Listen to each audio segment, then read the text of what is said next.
Yeah. All right, I guess I'll start up. So all y'all know me, so I don't need to introduce myself. That was my first slide. But to say hi and welcome. But thank you for coming. And you know who I am. My name's Bill Pangburn. I am the director of the gallery, the Anya and Shiva gallery, and I oversee the exhibitions program college-wide. As I don't know if you know this, I know Thalia and excuse me, Jeff know this, but I'm also director of AVS. I'm a member of the EMS team, and I'm also temporarily helping out with the website redesign for the college. Oh, really? Yeah. I have a lot of things to say about that. I'm glad. So that's not today's purpose, but you can reach out to me anytime. The word opacity comes to mind. Right. I've been an adjunct professor at John Jay FIT and also at Haverford College in Pennsylvania for fine arts. Also, I taught web design for the math department at John Jay. So you can say I've seen both sides of the college world. I have a foot in both sides, rather, the administrative and the academic. I'm a professional artist, practicing professional artist. And it was in this person, that's when I first joined John Jay. I remember walking around the campus. I've said this before, but I was struck looking at everything that I just, excuse me, entered an aesthetic wasteland. Just one blank wall after another. And it was devoid of even the most minimal aesthetic enhancements. And it was a sort of a barren institutional environment. And I don't profess that this was an objective assessment. It was purely subjective on my part. But coming from the world that I was coming from, working in museums, living as an artist, etc., it struck me as such. But things have changed, and they changed quite a bit. And to my mind, for me at least, there are two key markers of this change. And one was the construction of the new building, and the other was the expansion of the liberal education majors. The new building brought with it a physical commitment to the arts, and also the establishment of the Anya and Shiva Gallery and the Black Box Theater. But also the move to expand our major offerings was a significant moment for me in defining the gallery's role in our evolving institution. You know, in preparation for a talk I gave at a conference in China on the role of the art gallery in liberal education, and upon Alison Pease's recommendation, I looked at the Association of American Colleges and Universities. And it's their mission to advance, quote, the vitality and public standing of liberal education, unquote, and in so doing has defined what they consider to be essential learning outcomes of a liberal education. And of these learning outcomes, there's one that stood out to me immediately: critical and creative thinking. One frequently hears of critical thinking as an essential learning outcome, but until I visited their website, I'd never heard of creative thinking as one as well. Of particular interest to me was the pairing of these two concepts and of their equal and interdependent relationship. They were on equal footing, creative and critical thinking. So these two factors, the physical building and the learning outcomes, the expansion of the majors, became milestones for me that signified that John Jay had changed decidedly. It wasn't the aesthetic wasteland that I thought I had first encountered, but a vibrant, burgeoning world. I said that about being subjective because you all have been here. I mean, Thalia's certainly been here much longer than I have been. And so she would probably take exception to the idea that it was an aesthetic wasteland, given the amount of work that she's contributed and so on. But that's the way I felt. Now, it was definitely a wasteland, Bill. with our new space, we defined our mission, and it's, you know, the idea of a mission statement is it should be direct and simple, a single sentence if possible. And the phrase to explore the many dimensions of justice, which is part of the college's mission statement, struck me as being the most succinct way to express this, but we do it through the visual arts. And there are not many art institutions that have dedicated themselves wholly to human rights, social justice, etc., the many dimensions of justice. But ironically, or not ironically, was as fate would have it, the world is now caught up with us. Everybody has exhibitions or programs based on the very our very mission statement. We have multiple venues at John Jay. We have the Anya and Andrew Shiva Gallery, of course, which is in the new building near near 11th Avenue, near the 11th Avenue entrance. The President's Gallery is no longer in operation, but unfortunately, but it was closed because of logistical constraints. But the gallery lives on through sponsorship of special programming. There are also permanent or long-term installations, such as those in Memorial Hall and the Theater Lobby's Portrait Gallery of College Presidents. And we've also created numerous temporary exhibitions at various locations. We've utilized, for example, the second floor passageway from Heron Hall to the new building. As you're probably aware, the city, or New York State, has the percent for art law, which says that for any public building that's constructed with public funds, a percent, I think it's 1% of the overall budget goes to the purchase of artwork for that building. And this has populated numerous buildings throughout the state with artwork. We're no exception. We have 3 current installations that were provided through this, were awarded through this program. One by Ralph Heimlich, which you see a photo of here, one by Alfredo Jar, and one by Nobuo Nagasawa. The Heimlich is, and you can see at the bottom of this photograph, you can see the tables and the chairs. It hangs just above the student computer lab in ITSS, and you can view it as you can see it as you enter on 59th Street. The Alfredo Jar is, of course, in the main lobby, and the Nobuo piece is close to the 11th Avenue entrance and the Black Box Theater. Bill, did you mention, and I missed it, that if you focus hard on the center, you see the scale of justice? You do, and I think I chose this photograph so that it's apparent. Okay. If you have to get it exactly at the right angle for the clocks to coalesce, but you can see the scales there in the middle of this photograph. But if you look at it obliquely, it just looks like a bunch of hanging clocks. So there you go. There are other artworks throughout the campus as well. We have a series of silk screens, 12 silkscreen prints that were donated by Faith Ringgold that she created based on the letter from Birmingham City Jail. 6 of which are on display also near the Black Box Theater. There are also 2 Sandra Kia paintings, which are now hanging on the 6th floor of the new building. And these were originally purchased, originally acquired through the Percent for Art program during the Heron Hall construction. And then, of course, there's historical paintings that are scattered on the 6th floor and in the library. So I mention this because there are these various installations and artworks, because we don't not live in a vacuum. We are surrounded by stuff, artworks. But each of these artworks presents numerous questions that affect the viewer, either consciously or subconsciously. An artwork might be a conscious critique, as is the case with the Ringgold prints, or it might present other less overt issues.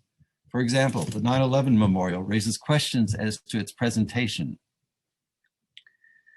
Does a historical artifact lose its original meaning through the resultant aestheticization due to its presentation?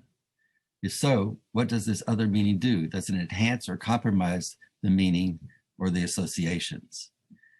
If you look at the memorial, the way that piece of twisted steel has been placed, the way it's lit, and so on, is done very much the way one might do a sculpture or an artwork. Mark Tesuvero comes to mind. How does this affect the historical importance of this artifact? And what right does an institution have to replace or remove an installation if it is broadly unappealing? A question of freedom of expression and property rights, art and law, which pertains to the Percent for Art awards. We have that. This, of course, harkens to the Richard Serra case of Tilted Arc, which he lost, but we have our own issue with the Alfredo Jar installation in the lobby. Or what do we do with a commemorative statue that represents a meaningful history to some and an emblem of oppression to others? Our very own John Jay statue. So these things are around with us. We live with them every day on campus, and they have meaning and they have consequences, and how we deal with those is part of what our mission and programming is about. Our flagship gallery, our flagship program, is housed in the Anya and Andrew Shiva Gallery. one of the key things about our programming for the gallery is that the students are always kept first and foremost in mind. We have a gallery committee that vets proposals from curators, typically invited curators. And out of those proposals, exhibitions are chosen.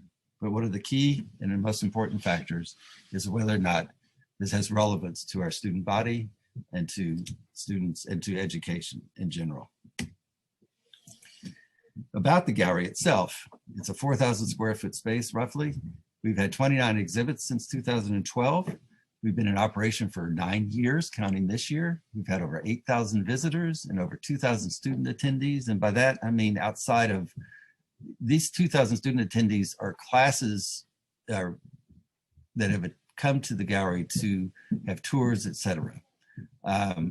We've received press coverage throughout the world by leading periodicals and publications, and we maintain professional standards, both in the quality of work that we exhibit and in the technology and means of installation and the exhibits that we prepare.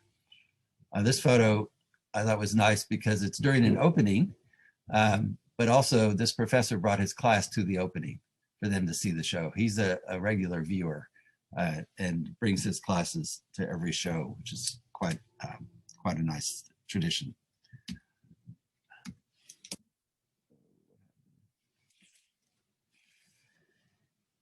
But that was then, and today it's a different world. We have to live in a virtual world. The physical gallery is closed, and so we turned our attention to what we could do virtually. We have 3 programs, all of which are accessible through the gallery website. Currently, we have published or posted 2 exhibits that are viewable online, and 1 in production, but nearing completion. But the 2 published exhibits differ in technology and appearance from the one that's not yet quite finished. The Right to Silence and Polycentric Dialogical Relation, art by the John Jay Relational, I believe, art by the John Jay faculty, are the 2 that were developed that we developed using a software program called Kunstmetrik from a German company, which is entirely virtual. There's no physical, it doesn't depend on a physical installation. Against Again, Art Under Attack in Brazil was the last exhibit we had in the gallery before COVID hit, and it closed prematurely. So before we packed everything up, we filmed the exhibit, and Audiovisual Services is creating a tour based on this physical installation. And it's coming along very nicely. Though the 2 technologies are different, the look is different, the feel is different, they share similar functions that you would expect to find in any sort of virtual tour. But we'll look at both so you can sort of sense the difference. The one great advantage, of course, in the program that we've used to date, Kunstmetrik, is that because no physical space is required, that's a necessity, a requirement for us right now at this point in time. Currently, the gallery is being utilized as a study hall for students who don't have access to computers or printing. But it also provides opportunities. We could have multiple exhibits running simultaneously because there are no space conflicts. Currently, we have posted these 2, but there are 2 more in the works, in the planning stages, and they will be published during the semester. As mentioned, the gallery homepage, the gallery website, is the portal through which one accesses our virtual programming. Now, there are 2 ways to do this. You can click on Viewing Room, which is one of the main menu items up at the top of the web page, right underneath the title, Anya and Shiva Gallery. You see its first list of exhibitions and events, and then Viewing Room. And if you click that, that'll take you to the Viewing Room landing page. Or you can click on the image where it says Explore Now, and that takes you directly to the exhibition.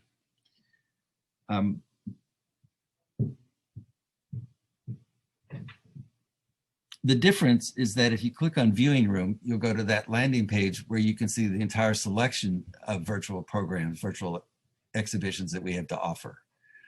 So if you wanted to choose one that isn't represented in this image, you would have to go there. But if you know you only want to see the right to silence, you can bypass that by doing the Explore Now. So it's just two ways to get to where you want to go.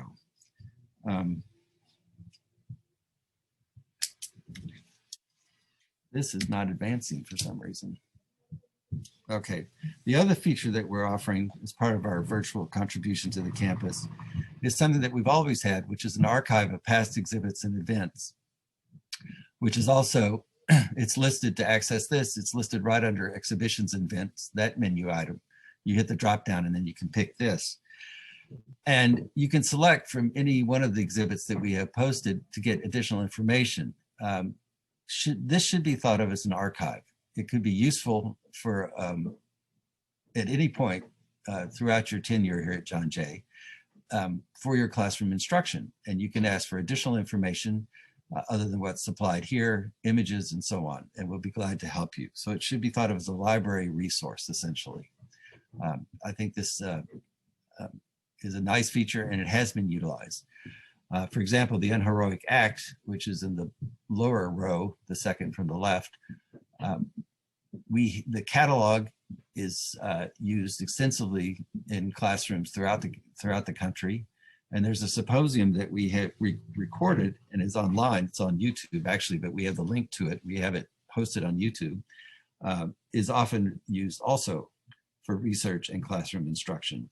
So we have a purpose and a value. It's not just to say, look what we've done, but it's also to reinforce our commitment to our mission.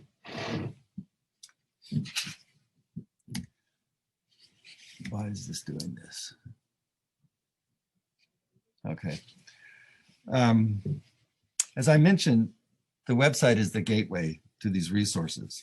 But before going straight to one of the virtual exhibitions, in this case, we're going to look at the right to silence, I'd like to first point out some of the navigation tips. It's not hard to use this program. It takes a little bit of attention to master it, but it's not particularly difficult. But in order to get there, I'm going to enter through the viewing room. So I've picked that and I've opened up the landing page. And as you can see, it says basically, welcome to the viewing room. There are current virtual exhibitions, and to view, please click the exhibition title. So I have two titles, The Right to Silence and Polycentric Dialogical and Relational Art by John Jay Faculty. So those are the two that are posted. If I click Right to Silence, I end up here at the landing page for that exhibition, for that virtual exhibition. Now I'm given a choice in the box that's in the middle. First, there's the title of the show, the duration, how long it's going to be online. And then I have a choice between enter exhibition or start the guided tour. Now, the difference is pretty simple. If I enter in the exhibition, I'm in the driver's seat. I get to go where I want to go, make any turn I want to turn, and so on. If I start the guided tour, I'm in the passenger seat. The program is in the driver's seat and is taking me from image to image, from artwork to artwork. I can interrupt the tour, I can do certain things, but when I continue the tour, I have to join it again and I let it go forward at its own pace. Most people will choose enter exhibition, the vast majority. The guided tour is nice, but it's easier to get more information and it'll be better for your students who will probably just avoid it all, the guided tour altogether. But it'll be better for them to get the information they may want to use for their project if you've assigned one to use this virtual tour, this virtual program. I think the enter exhibition is the way to go. I think that's what they'll choose just natively. That's what they do, or naturally, and I think that's what we should look at. So if you hit enter exhibition, the first thing you see is that, well, if I go back here, you can see that the background, that the main box in the middle where you have the choice, that the background is kind of grayed out, it's kind of foggy, it's indistinct. And as soon as I go to enter exhibition, now the background has become more distinct. The colors are not muted, you have a good sense of the space and so on. But what also is your focus is this pop-up, the how-to pop-up that shows at this point. It tells you how to navigate. It tells you can click and drag to turn your view left or right. They call it the camera because that's what you are as a camera viewing this. You can use your up and down arrows either on the screen if you're doing this on a touch screen like an iPad, or on your keyboard if you're viewing the exhibition from your computer. You also have the 3 bars in the circle, which are in the upper right corner of this window, and that's the menu icon, which we'll look at in a minute. And then it mentions that for best performance to use either Firefox or Google Chrome. I use Safari all the time with this. It works just fine, though sometimes it's a little slower to load the images, and so you'll get a red rectangle, but it'll pop up as soon as you start going into the tour. That doesn't seem to happen with Google Chrome, and I assume it wouldn't happen with Firefox, so it's been optimized for these 2 browsers. I've never used Internet Explorer with this. I don't have access to it particularly, and I haven't thought about it in decades, so I can't comment on its response. So let's go to the next thing. If we close this, or if we click on the 3 bars with the menu items, this pop-up will disappear, and then we see these. And there are a couple of things that are really sort of essential. One, you can choose your language. Right now it's English, that's what's emboldened, EN, or you can choose DE for Deutsch, for German, if you so choose. The circle with the X is just to close this menu, so you don't have to see it. But enter the full screen. Now, enter full screen is exactly what it says, but it does give you a greater, a more aesthetically pleasing visual experience. So I recommend using that. You have to pop in and out of it sometimes to do certain things, but it really does look nice. The help will bring back that how-to box again. Back to start will bring you right back to this vantage point where we are now.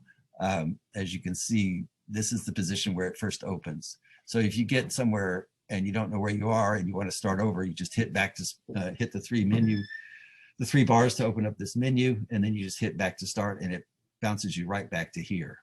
Start tour, if at any point you want to start the guided tour, you can. And the list of works. Now, I think the list of works is particularly, will be particularly helpful for students, because let's say you were to assign 3 artworks that you wanted them to write about or to discuss or whatever, then all they have to do, if they don't know where they're located here within the exhibit, which is chances are they wouldn't, if they go to the list of artworks and find the first one on the list, let's say, and they click on that in the list, on the name of that artwork, the program will go immediately to that artwork, to the detailed view of the artwork. And that's what they want to be in if they want to get the most information about the artwork. Then they can do the same thing for the other 2 on the list. So it's very, it's very efficient, it goes very fast, and it works well. About the exhibition is general information that we posted about the exhibition. It could be the curatorial statement. In this case, we're speaking about Greece, USA, one of the co-sponsors of this exhibit. If you're going through the tour on your own, and let's say you're in this gallery, and this is like a gallery view, you can see this vantage point is a gallery view. You can see several artworks. You can see through the opening on the far left, you can see another room where there are more artworks and so on. But you can't see much else other than this. If you point your mouse, your cursor rather, at one of the artworks, it'll hover, give you a hover menu with the title, the artist's name, and the date, but that's it. And that's a very limited amount of information. So the key is to go into the detailed view of an artwork. And to do that, all you do is click on the artwork that you would like to see. And in this case, I'm clicking on Fleeting the Fifth, and then it pops up just like this. Now, once it's there, you notice immediately you have this frontal view. Before, I had this oblique view because I'm at an angle looking at the whole gallery, or it's at an angle to me, to how I'm standing, as it were, how the camera is focused. But once I go there, it's completely frontal. It's enlarged, so I can see it in most of its detail. I have, on the upper right, I have the exit button, the X to get out of the detail view, so I can go further to look at the other pictures in the gallery, in my gallery view. And then I also have an information button. And if I click on that, I get all of the information that's been uploaded that pertains to this artwork specifically. I can also go from detail view to detail view by clicking the previous and the next buttons. And in this case, this is a video, and I know that because there's a link to Vimeo where it's housed. If I click on that, another window will open and the video will play. So these are the sort of options that you get with this. If I click on the information link from that, well, right there next to the artist's name, the little circle with the eye, if I click on that, then I get this. And this is the content that we've uploaded for this artwork. Once again, it's designated as the link to the video is listed. You can click on it here as well. It has the name of the artist, the title, the date, the medium, which is video, then a statement by the artist, and also biographical information. This is what's, this information, an artist statement and biographical information is associated with every artwork in the exhibition. So that's the sort of tour of the various sort of navigation issues and the assets or the features of this program. A lot of that information that I showed you, like in the information panel, will also be in the catalog if there is one available. And it would have been on the labels potentially in the gallery where there's a physical installation. The one thing I will say about our website is that it's being rebuilt. We had a security issue over the summer, not a hacking, but just that the program was on date for a certain security issue. So we had to redo the entire look of the website, which is nice because I happen to like to do quite a bit, and it's nice to change the look, but it meant using a different template for our website. It's a WordPress template, and that caused us to have to rebuild the entire thing. So I mentioned that the archive, the past exhibitions and events, is not fully populated yet, but it is being populated as we go along, and it should be done before too long. Okay, so what I want to do now, well, first to say, are there any questions at all so far in what I've spoken about? Bill, I think it's attractive, even though we're redoing it. I like what you have done to the website, and I love this tour, this aspect that you just walked us through. Do we have a permanent website? Not a permanent website, a permanent exhibition component to this, where we can look at the Chia paintings, we can look at Faith's work, we can look at the things that are around the college as one folder that we can look at? No, and until I have access to the campus on a regular basis, we can't create that, but that's right. Definitely something that we should undertake. Okay, good. Okay, well then what I want to do now is I want to jump into, is this Chrome? Yes, I want to jump right into, this is the actual website. And I'm going to jump right into the right to silence. Oh, see, this is a slider, so it flips. So I could go into polycentric, dialogical, and relational by hitting the explore now. But I want to start with right to silence. So I hit explore now. And once again, we're in the real thing. We're in the virtual tour, and it opens right up to this page, which is the landing page for the exhibition. And here are my choices: enter the exhibition, start the guided tour. And there's also information about the exhibition here. This first paragraph is about Greece and USA, the co-sponsor. And then we have, there are two parts to this exhibition. One is curated by Suzita Gudanau, and one is curated by Thalia Prohopoulos. And these are the curatorial statements. And you can click here to read the full text by Suzita, and you can click here to read the full text by Thalia. These are some of the sponsors, logos, and so on. So that's what's presented here right off the bat before you enter into the gallery itself. But let me enter the exhibition. And like I said, the how-to pops up. Now, the drag and click, that means if you click anywhere and you move your cursor to the right, it turns to the right. If you move it to the left, it turns to the left. Okay. Let me go back to the how-to. Where's the help? There it is. The arrows up and down. So I can use my keyboard. I can use my keyboard arrows and it advances forwards or backwards.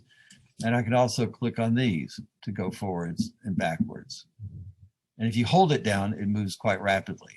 So that's the one thing I would advise, is that the keyboard is more responsive than these virtual keys, is that if you do hold it down, you can end up scooting faster than you anticipated and might end up somewhere you don't want to be. And one of the issues that confronts new users very often is that I can see this is one gallery. I can look through here, this passageway, and see another gallery. And I can even see another gallery in the distance. And I know these are galleries because I see walls and I see pictures on them. But if I look here through this entrance, which would be an entrance to another gallery, and if I go out here, I'm in the ether. There's nothing. Unless I click and turn around, I'm basically lost. And look where I am. Now, can I get back there if I even found it? Well, your escape route is to go back to the start. And it'll bring you right back to the beginning of the exhibition, from how you start the exhibition, the entry to the exhibition. Oops, sorry, I hit the key. I didn't mean to. So I want to collapse this. All right, so that's the great sort of get out of jail free card, is to go back to start. So keep that in mind. Start tour, once again, is to start the guided tour. I'll skip that. List of works. Now, this is what I meant. This is a complete list of works of all the things that are in the show, and they're in order of how they were placed. So if you were to take the guided tour, you'd start first with the title in this gallery, and then you go to the first piece that was placed, arranged, and so on. So you would follow the guide. Oops, sorry, I clicked on that mistakenly. You would end up following the guided tour if you were to just go one by one down the list of works. But if you had a specific one you wanted to see, like let's say it's in part 2, it's in the parts that Thalia curated, and I wanted to look at it, I could scoot down there and find the piece I was interested in. Like I'm interested in this piece, and if I click on it, I'm brought right to it, and I'm brought in the detailed view. And I think this feature is especially beneficial and would be of great use to the students for finding specific pieces if they were assigned, or even if they've taken the tour and they've marked down the ones that they're interested in, then they can go back and go to them directly and not have to go through each wall looking for it all over again. So I find that to be grand. Now, if you're in this detailed view, like I said, you click on the information button and you get the information about it. If you click the exit the detailed view, then you back up a little and you're now in a gallery view, which you can then use your arrow keys to move around. Or like I said, you can go right back and the start of the tour. Oh, I didn't mean to start the tour, sorry. I meant to go back to the start, back to start. You can go right back to the beginning. So I think that, that feature, particularly the list of artworks, is especially helpful. About the exhibition, in this case, we have about the Greece and USA program, but more information can be included. That's up to the curators and me about how we design that aspect. The one last thing I did want to show you is enter the full screen. So this is when you see it at its most expansive, and I think it's really, it looks quite nice. I mean, I think it's attractive. I think it's pretty. I think it does well. It's an ambiguous space. It's not tied to any physical, real physical representation. So in that sense, it has that artificiality. But by and large, I think it does a very nice job. And like I said, if I wanted to go straight back here, oh, this is the other feature. If there's I didn't mention this. That's why I said this is another feature. If there's a specific work I wanted to concentrate on, like this one, and I can see it, all I have to do is click on it, and I go right to it. I go right to the detailed view. And if I exit the detailed view and go back to, let me go back to start. And I know that there's a piece back here in the last gallery, but I don't know where it is. I can click on the floor. That'll take me to the last gallery, or I can click on this piece and it will bring me automatically to the last gallery. I exit the detailed view.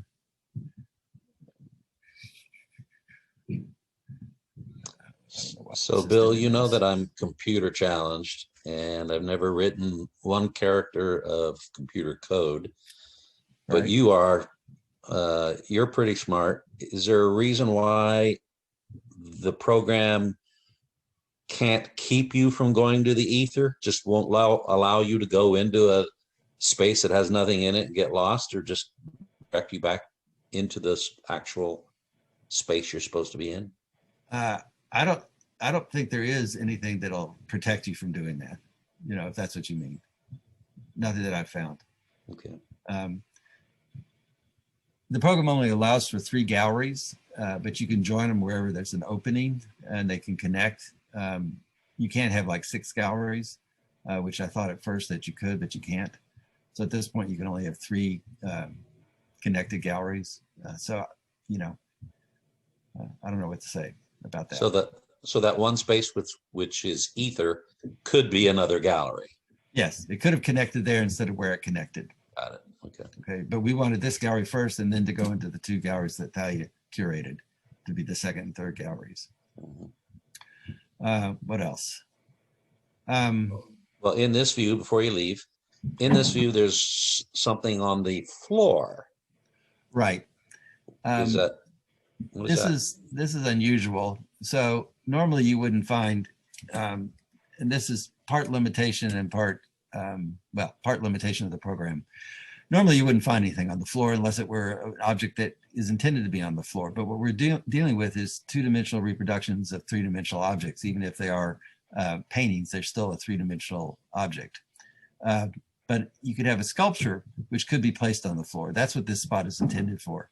We haven't really dealt with sculptures, so I don't know if you can get 4 views of the sculpture from 4 different sides and combine that so that you can get a sense of what it is if you pass around it. You know, if you circle around it, if you look like this and circle around, if you can see different sides of it. I'm not sure if that's possible because I haven't been able to try that out. No, Bill, it isn't. It isn't. In the faculty show, we have sculpture, but we have it reasonably close to the wall because you can't go around it. Did you have 4 images of it to go around? I don't know how Siriaco did. I don't think you have 4 images. I don't, but anyway, it's not, but in this case, this thematically, this piece is actually an installation where the traps are on the floor. So that was one of the reasons to put it on the floor. So even though when you finally look at it, it's you know, it's a photograph, it's an image of this artwork. You're looking at it in a, you know, as if it were on a wall and it's flat and 2-dimensional.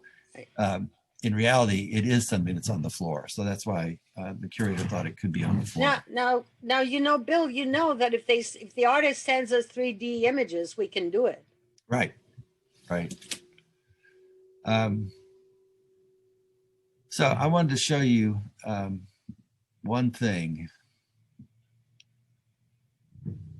what it's like to see. Like here, I've used this click and drag to get over here to this opening because I want to get into this gallery initially.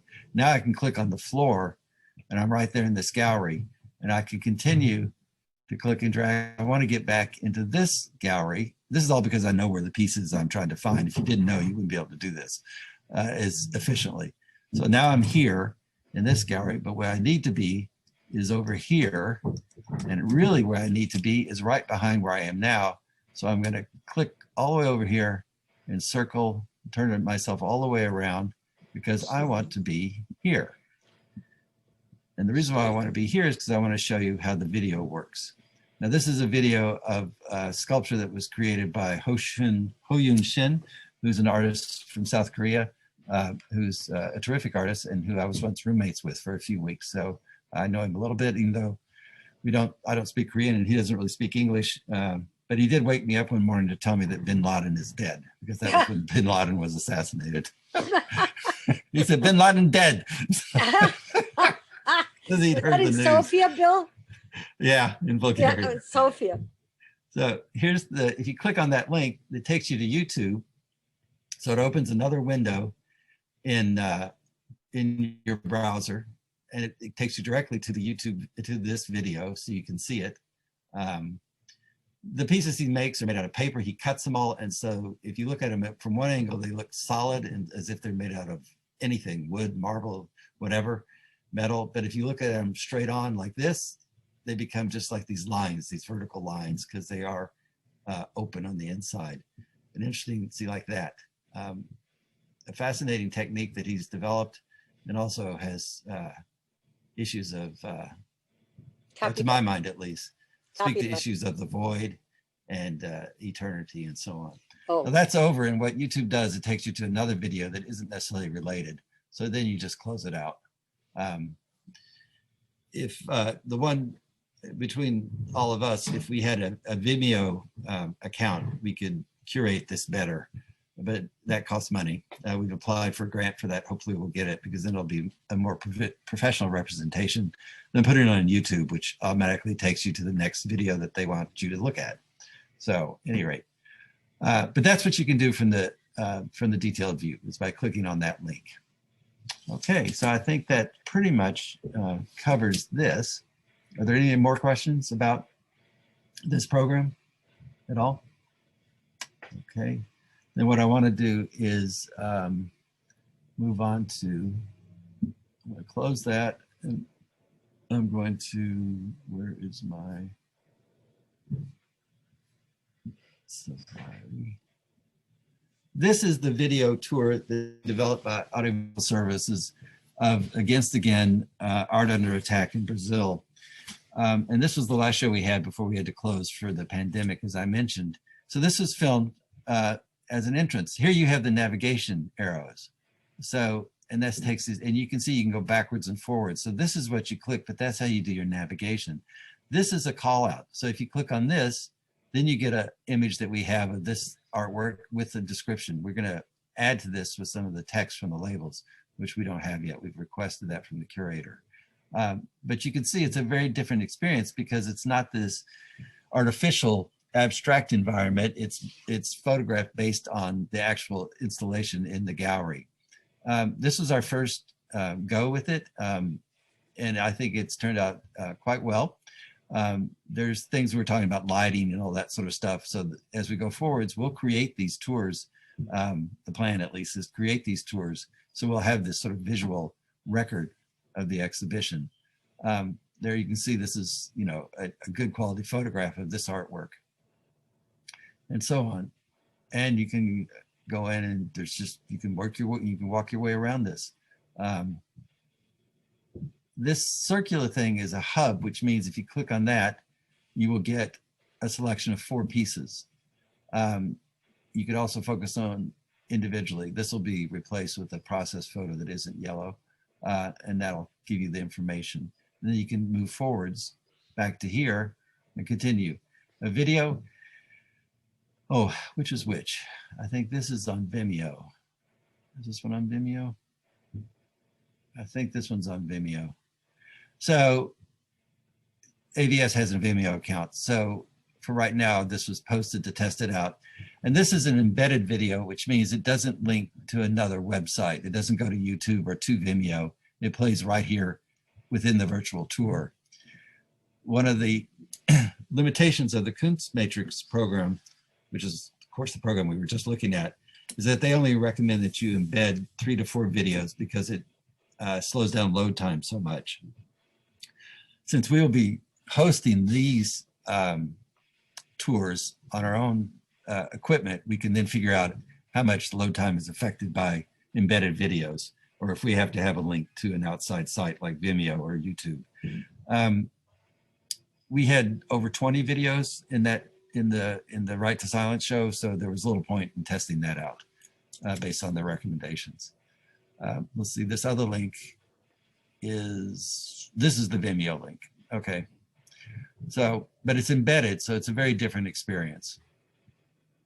Embedding is, to my mind, is preferable, but you know, you get what you get. So you can keep advancing and you can travel through this. And this is, you don't have the freedom of going anywhere you like specifically. You have to, unless you click on one of these call outs. I can't just click on this and go to it. I have to get close enough so that there is a call out. So that's a little bit different than what the freedom, you have more freedom to explore in the other program than you do here. You have to sort of follow a guided path. but it's not too onerous, I don't think. And since you can see the physical layout here and it's not multiple galleries, I think it's pretty easy to find your way around. So that's a quick view of what we're working on here. And I guess that's about all I have to say.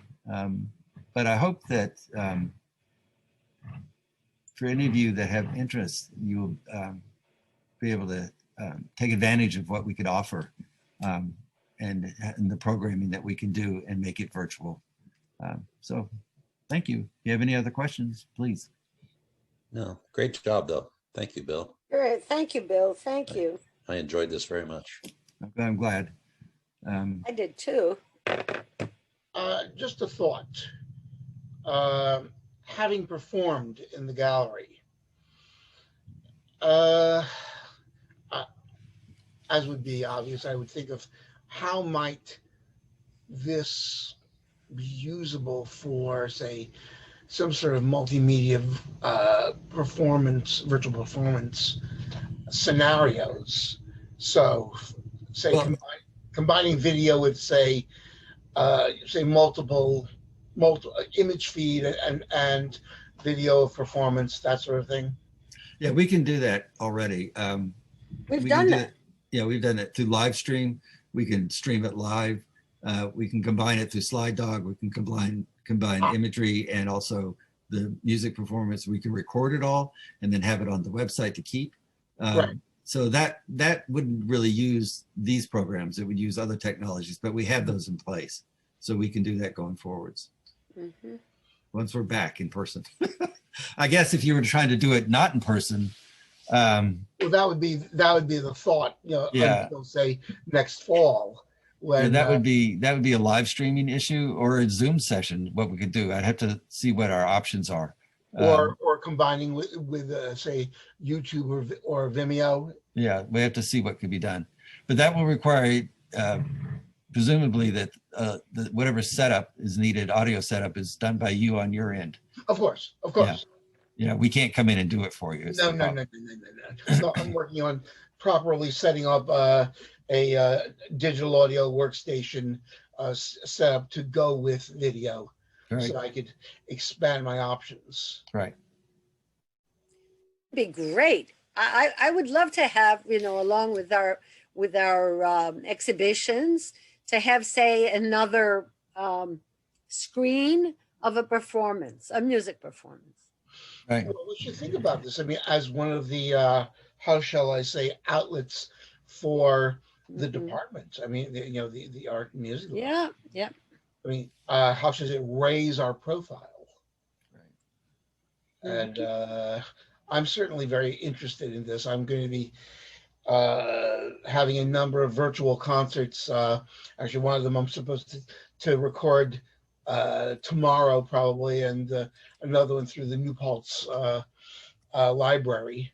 But I would like to get more integrated within the John Jay community, especially with the department and the gallery, who have been so welcoming. So that I guess maybe we could talk about these further offline, as it were. Okie doke.